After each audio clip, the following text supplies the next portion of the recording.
Hi everyone, and welcome back to another video. Now in this video we will be talking about Bookstack. Now Bookstack is a bit of software that you can self-host yourself, and it's just a really great way of organizing and storing information that you might want to, save for later. So for an example, I will show this off, but just quickly talking about it, say if you wanted to make a book about all the services that you're using for self-hosting and all these cool links and information you found that you want to save for later, this is what it's for. So enough of me talking, let's jump right into looking at the software. So this is Bookstack. I am currently running it on Docker. Running it on Docker just makes it, so much easier to deploy. And if you're running it locally, Docker is just a great way to get everything running. If you're wanting to get started with Docker and everything, I'll leave a link in the description on kind of how you can go about getting set up. I will try to link some videos in the description as well that might just help you get started with the whole self-hosting, installing things on Docker as well. So enough of that, let's talk about Bookstack itself. So as you can see here, what you get is, this is the front page, and then you can create these things up here called books, and you can see here that I have created a book called Self-Hosted 101, and this is a book about all the tools I will use for self-hosting. So this is just a book I'm going to use to store all the cool services I find and that I use day to day, or that I'm thinking about using. So let's just click in here. As you can see, I haven't really got much in here because it's just purely for testing, but you can kind of see where you can go with this. So if I come in here and I can go edit, I can add some information about what I want to do. So that's editing the book, 1 second. So what we're looking at here is kind of like the front page of the book, and then as you create pages, they will all appear here. So I only have one page. So if I click here, you can see that I have a thing called services I use, Nginx, blah blah. So that was just me playing around just with the software. So if I go here and edit, I can add more information to this. So I could add images, text, links, videos, just anything that you might find. So you don't necessarily need to create a book as such, but if you are just constantly browsing online and you're finding information all the time, this is a great place to store it. Shout out to my friend Jay. He was requesting this one, and I can see why. It's just a great way to store a lot of the information you find online.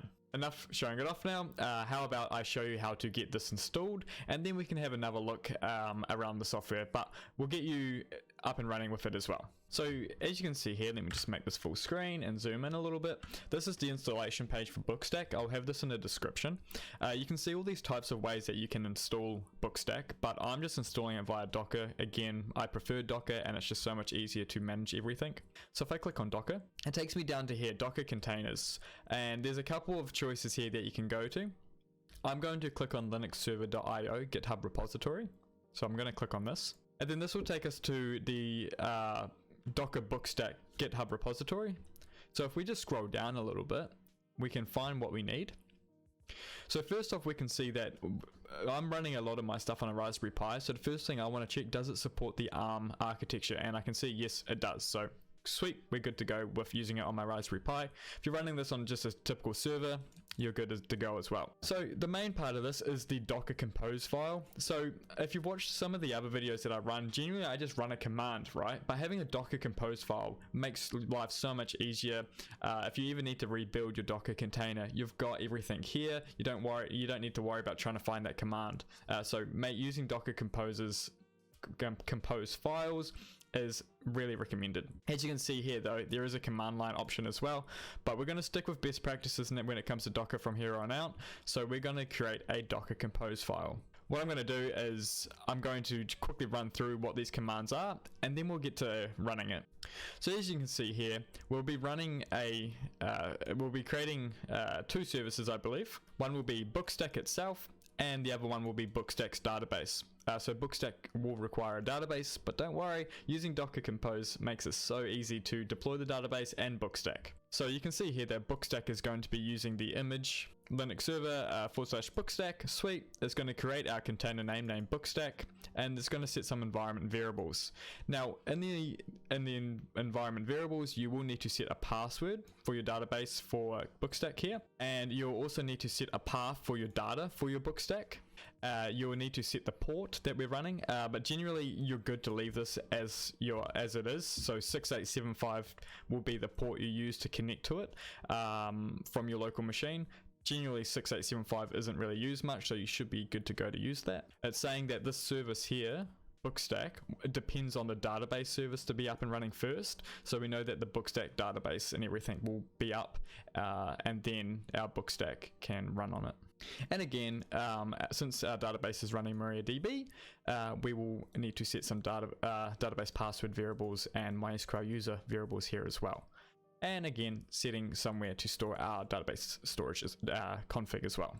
Don't worry, I will walk you through how I set this up on my own as well. So what we need to do now is SSH into our server that will be running our Docker Compose file. Right, so I have SSH into my server. Now, what we're going to be wanting to do from this point on is grab that Docker Compose information that we've got on the website, and then we need to paste it into a file called docker-compose.yaml. So let's come here and we'll copy all of this information. So we'll just right click, copy. Now you need to go into a directory where you would like to save your database and your Bookstack volumes.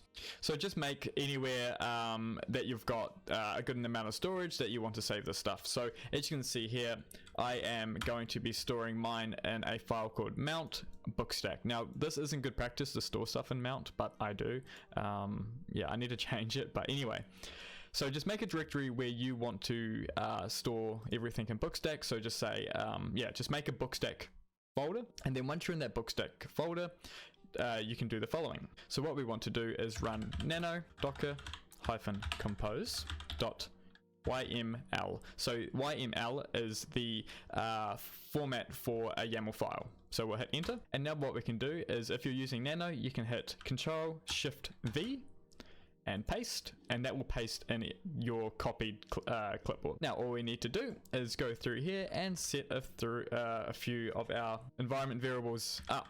So let's just come down here and look for what we need to do. So we need to set our database password for our Bookstack database. So I'm just going to set this up as just Bookstack. Now please set your passwords as something good. I'm going to be removing this container as soon as I'm finished with the video, but if you're using yours for the long term, please set something secure. Now with this one here, what you want to do is just remove on this side of the column and set your directory where you made your Bookstack. So for example, you see mine was mount Bookstack, and then / I'm going to make a folder called config, and that will create a folder within my Bookstack folder called config, and all my Bookstack config will be saved in there. Easy, right? We're going to leave the ports as default because 6875 typically isn't a well-used port, and I'm definitely not using it on any of my running containers.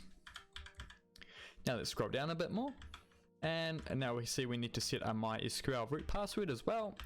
Again, I'm going to set a really insecure password as Bookstack. Please set something secure and don't reuse that above password. You can set your time zone if you want, so mine would be like Pacific Auckland, I believe. I'm just going to leave it as default though, just because again, this container is not going to last long. Keep scrolling down and look for the MySQL password that you need to set. Again, I'm going to set it as Bookstack. Change it again, make sure. And this one here is the config storage volume for our database. So what we need to do is go to mount Bookstack, and I'm going to call this one db config. So the other one was called config, this one's called db config. I will show you where these are being created as well after we run it. I'm going to scroll down. We'll leave the rest as it is. So Control O and then enter will save what we've just done, and then Control X will exit the file. Now if I just clear this and run an ls, we can see we have a Docker Compose file now, so we can run it. When you're in the file where your Docker Compose file is, so let's do an ls, you can see here, I'll forget about the db config. Let me just quickly remove that. That's just left over from last time. I just don't want to confuse anyone. So make sure you're in the docker compose.yaml location where that file is, and then this will be the command, let me find it, that you will run. So what this is saying is run the Docker Compose file detached. So what detached means that it will create it in the background, and then you can just continue using your server as you wish. If I remove that, what that's going to do is allow me to see all the stuff that is happening within the containers as they're starting up. And I am going to run mine like this, but make sure that you run yours with -d. It just means it's detached, and that when you close out of your server, it doesn't shut down the containers. But yeah, me running it without this will allow us to see all the cool stuff that it says as it's spinning up. So all we need to do is hit enter, and now it's going to create our containers for us, and we can see all the cool information of everything coming through. So as you've seen, it was spinning up the Bookstack database first because that was dependent. So Bookstack was dependent on the database being up, and then once the database is up, it's going to create Bookstack's container, and they're going to both connect. So what we're looking for in all of this is for like a completion, success or whatever. If you're running this in detached, you won't see any of this. You'll just see, Bookstack database creating, and then Bookstack creating, and then it'll probably say completed, and then you can connect to it. And there we go. We can see now we have a done, which is great, which means we should be able to hit that port now and connect to Bookstack. So this here is the IP address of Bookstack. It runs on 6875, and just make sure that you're entering in the server IP that you have created the Docker images on. So mine is 192.168.1.121. Then I hit enter, and now we're at the login page. And now we go, wait, we didn't make a login credentials for Bookstack. What is it? Well, the good thing is the default credentials is, so the email is admin@admin.com, and the password is just password. And we can hit login, and now we have Bookstack. I'm not going to save that. And now we're in our own self-hosted Bookstack environment. So what we can do now is, say if we wanted to create a book, we can just click books, create a new book, give it a name. So my self-hosted adventure, maybe capitalize that. My tools I use for self-hosting, and you can add like a little cover image if you want. So I'm going to just find one off the web, or just the one I downloaded before. So I'm going to use this one. Great. Book tags, I could add some tags here, but if you just want to keep track of things, I'm not going to worry about that. Let's save book. Boom, we have it. So what we can do now is create a new page. We'll call this one tools I use. And again, this is where I can put Nginx, put a big description, maybe some videos and whatever, or tools I want to use, right? And then any information you find, you can save here. Images, so what I can do is go to images, and then I can drag or upload some images. Here we go, I found a jellyfin logo, so let's just upload that one. Yep, cool. Select image, you know what I mean, and then we can resize it, and then delete some of this, and jellyfin, and then blah blah blah blah blah, you know what I mean? And then we hit save up the top. Boom, now we have tools I want to use, and it's all documented. Come back to books, and now we can find it here, and we can find our pages. So that's essentially how you can run Bookstack. There's more to it. You can see shelves and everything, but I think you get the idea. So I hope you enjoyed this video, and I hope that you've been able to run Bookstack successfully. If you've got any issues, please hit me up on the YouTube comments, but if it's a bit more difficult, feel free to hit me up on my Twitter. It's on the channel page, or it's just at Techdox. But yeah, hope you enjoyed it, and I look forward to seeing you in my next video. Cheers, bye.